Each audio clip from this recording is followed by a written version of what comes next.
Hello, and thank you for stopping by my presentation. My name is Yara Alojaimi. I'm a third-year PhD student at Université de Tours, and I'll be presenting to you our project on the identification of scFvs that bind TDP-43 and prevent its induced aggregation as a potential therapy for ALS.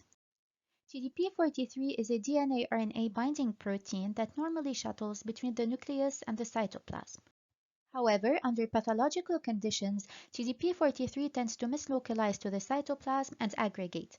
In fact, cytoplasmic aggregates of TDP-43 were observed in the motor neurons of 97% of all ALS patients, making this protein a promising biomarker and therapeutic target for ALS. So the main aim of this project is to find innovative biotherapeutic molecules that target TDP-43 in a cellular model of ALS.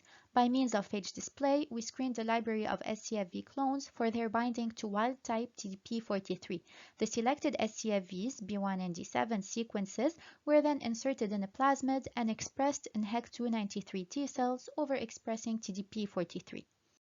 We successfully expressed our scFvs that appeared diffused throughout the cytoplasm and co-localizing with TDP-43 aggregates. The expressed scFvs were not toxic to cells as shown by the MTT reduction assay.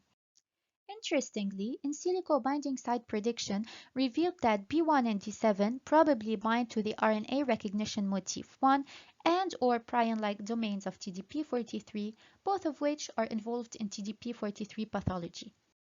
In a HEC293 cells model of ALS overexpressing TDP-43, the expression of the scFv did not rescue cell death induced by TDP-43 proteinopathy, but the scFv-D7 was able to reduce the insoluble 35 kilodalton fragment of TDP by approximately twofold, while B1 was able to decrease the activation of NF-kappa B induced by TDP-43 proteinopathy. This was evident by the decrease in P65, which is the activated subunit of NF-kappa B. So to conclude, we generated two scFvs called B1 and D7 specific to wild-type TDP-43. In a cellular model of ALS, the scFvs co-localized with cytoplasmic TDP-43 aggregates and counteracted different aspects of TDP-43 pathology. D7 reduced the amount of insoluble TDP-35, while B1 decreased NF-kappa B activation. The different effects of B1 and D7 therefore suggest different binding sites to TDP-43.